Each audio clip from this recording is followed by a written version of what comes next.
Pernah nggak sih kalian mengalami gejala FOMO? Apa itu FOMO?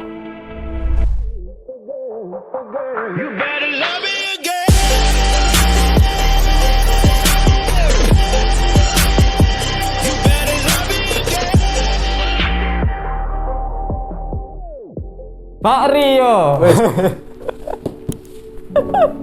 Jadi Pak, kita akan membahas salah satu penyakit trading nih Pak hari ini. Nah, kebanyakan orang nih Pak ya, kebanyakan trader ya, itu sering mengidap penyakit trading yang disebut FOMO. Nah, mungkin Pak Rio di sini bisa ngejelasin sedikit nih, apa sih itu FOMO gitu? FOMO. Kalau saya nggak salah, singkatan dari Fear of Missing Out. Mbak, betul. Benar nggak? Betul. Benar ya. Nah, kalau yang itu, kita bahasnya begini. Apa sih arti dari FOMO itu sendiri? Sebenarnya kalau mau digampangin, bahasa kita terjemahkannya mungkin adalah takut ketinggalan. Ya, kadang orang sering ngomong takut ketinggalan kereta lah, takut ketinggalan harga, intinya takut ketinggalan. Nah, ini biasa terjadi pada saat kebanyakan trader itu melototin chart. Ya kan?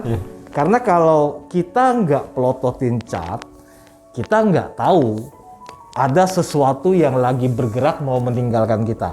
Jadi kata kuncinya itu dulu. Orang terjadi FOMO karena lebih banyak pelototin. Oke? Nah, kemudian apa sih fenomena yang terjadi dari FOMO ini adalah biasa begitu harga bergerak ya, terutama pergerakan yang relatif cepat ya. Relatif cepat, orang akan merasa, oh gua takut ketinggalan. Ya, karena gini, psikologi kita itu akan membawa kita kepada satu keadaan kalau kita melihat sesuatu yang ini ada hubungan sebenarnya sedikit sama ilmu fisika. Jadi sesuatu yang bergerak ke depan, maka psikologi kita akan cenderung mengikuti dia ke depan bawaannya gitu loh. Gitu? Nah, sehingga ada sebuah proses di otak kita yang menyatakan bahwa oh ini lagi jalan mau lanjut gitu. Nah, sehingga kita takut ketinggalan, kemudian kita masuk kalau terkait dengan trading ya. Nah, namun yang orang sering lupa adalah FOMO ini bertentangan dengan prinsip dagang. Maksudnya gimana? Yang namanya orang dagang, prinsipnya apa nih? Beli di harga murah, jual di harga tinggi. Betul. Itu adalah prinsip dagang. Yeah. Pada saat FOMO itu terjadi, maka lu lagi melawan prinsip dagang. Kok bisa? Oh iya dong, karena harga lagi lari ke atas, lu beli di atas. Oh iya. Ya kan? Yeah. Even sebenarnya banyak juga kasus yang setelah lu beli di atas, dia berlanjut lagi. Gitu ya. Nah, tapi ya kita balik lagi. Kalau kita ngomongin dagang, trading itu kan dagang. Berarti lu lagi melawan prinsip dagang. Jadi cuan yang lu dapat, untung yang lu dapat adalah untung yang terjadi dari melawan prinsip dagang. Nah, pertanyaannya, kita mau terus-terusan melawan prinsip dagang apa enggak? Ya kan? Nah, sehingga kalau begitu, yang sering terjadi, kenapa FOMO ini bisa muncul? Kenapa bisa jadi pembahasan? Pasti ada sesuatu dong. Fear. Fear adalah kata negatif, takut. Missing juga adalah kata negatif. Berarti FOMO sendiri lebih banyak nuansa negatif. Baru dia bisa muncul sebuah istilah yang cenderung negatif, ya. Nah, berarti apakah kita mau mengambil untung dari sesuatu yang negatif yang mungkin secara statistik FOMO. Nah, semua FOMO yang ada dari 5 kali FOMO, mungkin 3 kali, 4 kali adalah loss. 1 kali profit. Sehingga baru muncul istilah FOMO. Paham nggak logika saya? Paham. Ya? Nah, jadi ini bukan sesuatu hal yang positif. Tapi bukan berarti pasti loss. Enggak. Gitu loh. Tapi nuansanya ini menjadi negatif karena sering terjadi adalah negatif. Loh, kenapa bisa terjadi negatif? Karena dia melawan prinsip dagang. Ya. Nah, kan banyak terakhir kita dengar orang yang beli Bitcoin di atas, ya kan? Nah, itu kasus-kasus FOMO semua. Ya, dan jangan lupa, market yang bergerak secara cepat tiba-tiba itu hanya dua, ya. Kalau kita bicara mekanisme pasar, adanya permintaan yang tinggi sehingga harga bergerak cepat ke atas, atau adanya permintaan balik yang tinggi. Ya, misalnya gini, ada orang yang gue tahu ini harga nanti mau turun, tapi gue sengaja untuk minta harga jual di atas. Ya, nah karena banyak orang yang minta harga jual di atas, harga lari ke atas kan? Nah, ditangkaplah sama kita yang nggak paham, yang orang-orang FOMO ini. Begitu dimakan sama kita, jadi orang sell. Jadi ibaratnya orang bikin pending order gitu loh market. Ya, pemain saham juga sama. Gue mau jual saham gue di atas, dipancing dengan harga ke atas kan? Begitu harga ke atas, sebagian kena, misalnya sebagian lot orang kena, kan terjadi harga. Begitu terjadi yang di luar itu ngikut. Nah, begitu ngikut dia cemplung ke sini, ternyata gelombang sell masuk. Nah, itu yang membuat biasanya FOMO ini menjadi masalah. Nah, jadi kesimpulannya begini, ya. Jadi satu, FOMO bukan berarti tidak bisa memberikan keuntungan. Tapi FOMO itu lebih condong adalah negatif, ya. Dan FOMO banyak terjadi kepada pemula, ditambah lagi orang yang sering melototin cat atau harga. Nah, supaya tidak terhindar FOMO, maka jelas kita kurangin untuk sering pelototin cat. Ya, kita trading dengan planning aja, itu akan lebih terhindar dari FOMO. Atau jika Anda sudah matang, jika Anda sudah cukup senior, maka FOMO ini juga bisa terhindar. Misal contoh seperti saya nggak tertarik. Justru kalau terjadi gelonjakan harga yang cepat, saya justru berpikir untuk apakah ini saya bisa melakukan sell. Ya, begitu dia lompat ke bawah juga sama. Apakah saya bisa melakukan buy? Saya lebih suka. Kenapa? Karena automatically saya follow the market rule. Buy low, sell high. Ya, so overall itu adalah FOMO. Jadi FOMO ini cukup kita pahami, kita ketahui bahwa ada sebuah keadaan yang bisa menyebabkan ini.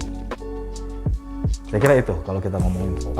Baik Pak Rio. Kalau misalnya ada orang nih Pak, yang dia ikut-ikutan FOMO nih, market lagi naik-naiknya. Tapi itu berdasarkan riset, itu termasuk FOMO apa bukan Pak? Jadi dia ikut-ikutan nih, market lagi naik, dia langsung terobos saya gitu. Iya, itu termasuk FOMO. Ya, termasuk FOMO. Kenapa? Karena dia takut ketinggalan kan.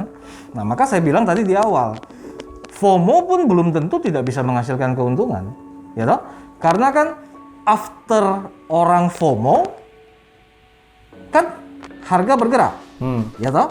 Nah, harga bisa saja lu FOMO-nya di sini, harga sebelumnya di sini, lompat ke sini, terjadi FOMO di sini, kemudian harga berlanjut. Nah, ternyata berlanjutnya ini disebabkan oleh satu news. Ya kan? Bisa nggak itu menghasilkan? Bisa. Maka saya katakan tadi, FOMO bukan berarti hal yang pasti merugikan.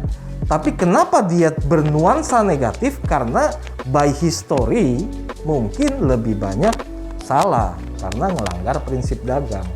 Saya kira di situ aja. Nah, sesekali bisa nggak? Saya juga kadang-kadang gini. Misalnya ada non-farm payroll gitu ya.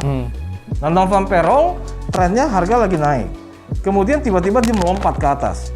Nah, saya berani ikut nggak? Kadang saya berani, saya ikut. Nah, kenapa saya ikut? Karena saya FOMO, saya takut ketinggalan. Ya, karena saya punya keyakinan dia akan naik lagi. Tapi basicnya ada, dasarnya ada, gitu loh. Nah, cuma kadang-kadang yang salah kan yang ikut-ikutan, ya. Misalnya begitu harga loncat, FOMO nih, dia takut kan ketinggalan, dia masuk. Tapi setelah masuk, market koreksi ke bawah. Nah, koreksi ke bawah dia nggak siap mentalnya, dia cut loss. Setelah cut loss, harga baru naik lagi, kan bisa juga. Oke, Pak Rio. Jadi kan di sini ada dua orang ya, yang mana yang satu ikut-ikutan, yang mana bisa mungkin jadi satu tradernya lagi berbasis data gitu ya. Nah, kan kebanyakan trader ini juga kadang-kadang lebih takut membeli di harga rendah. Misalnya lagi turun nih, mereka takut untuk membeli di harga rendah. Kebanyakan trader itu menggunakan prinsip seperti kayak strategi, disebutnya breakout trading lah. Mereka lebih memilih untuk bagaimana kalau jika harga menembus level resisten tertentu, saya akan langsung beli gitu. Nah, sebenarnya apa sih batas-batas antara menerapkan strategi breakout trading dan FOMO itu sendiri, batas-batasnya apa mungkin? Ya, kalau breakout itu biasanya kan harus dilandasi oleh sebuah indikator. Ya, nah kalau FOMO itu cenderung tidak ada indikasi atau indikator teknis yang mendukung. Ya, jadi hanya sebuah lompatan harga biasanya, ya, atau sebuah pergerakan panjang. Ya, saya lebih cenderung FOMO, kita kategorikan FOMO ya seperti itu. Walaupun benar kata Adi, kalau kita bicara harga itu tinggi, rendah sebenarnya kan relatif juga. Ya, tapi kalau breakout pasti kan lu punya satu recent indikator dong. Ya, apakah support breakout ya, ataukah dia bottom breakout segala macam, itu kan ada recent. Betul. You know? Nah, apakah itu bisa termasuk FOMO? Ya bisa iya, bisa enggak. Ya, misalnya contoh breakout tapi gerakannya nggak terlalu banyak. Ya kita nggak bisa sebut itu FOMO juga, orang gerak baru dikit, apa yang lu takutin, ketinggalan kan? Yeah. Nah yang kadang-kadang kita sebut FOMO itu harga udah gerak jauh, nah kita masih berpikir dia akan lebih jauh lagi, nah kita takut ketinggalan gitu. Jadi sering terjadi seperti itu. Pada prinsipnya FOMO itu bukan berarti satu hal yang salah ya, tapi seperti saya bilang di awal tadi, kenapa dia dimunculkan istilah itu? Karena by history ya banyak orang kejeblos, maka dia disebut sebagai satu hal yang konotasinya cenderung negatif. Tapi result belum tentu, ya bisa juga ada orang yang misalnya seminggu dia tiap hari nungguin harga gerak panjang dia ikut, bisa juga. Ya tapi yang jelas saya tidak menyarankan untuk sering-sering lah. Oke, kalau misalnya dari Pak Rio sendiri nih, ada nggak sih tips-tips biar nggak kejeblos FOMO tadi itu gitu? Satu ya, lu balik lagi transaksi seperti yang kamu sampaikan tadi, ada indikator.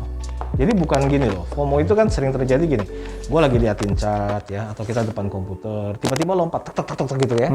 Nah terus kemudian kita nggak ada basic apa-apa, takut ketinggalan, kita ikut masuk, nah itu yang nggak boleh. Tapi kalau misalnya Anda udah perhitungkan, oh ini ada top di sini, ya top ini kalau dia break, maka dia akan naik. Berarti kan ada dasarnya, ya kondisinya sama, kejadiannya sama, ya tapi dia punya basic, maka kita nggak bisa masukkan kepada kondisi yang sifatnya adalah FOMO.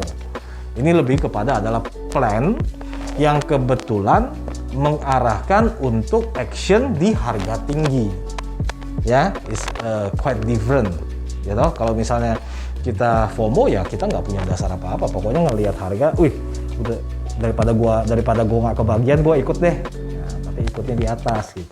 Oke, baik Pak Rio. Cukup menarik ya pada pembahasan kita kali ini. Kondisi FOMO ini bukan berarti itu salah, tapi ada batasan-batasan di mana yang salah itu cenderung yang ikut-ikutan ya Pak Rio ya.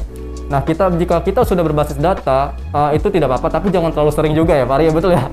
Ya karena prinsip dagang itu kan beli murah jual mahal. Ya betul.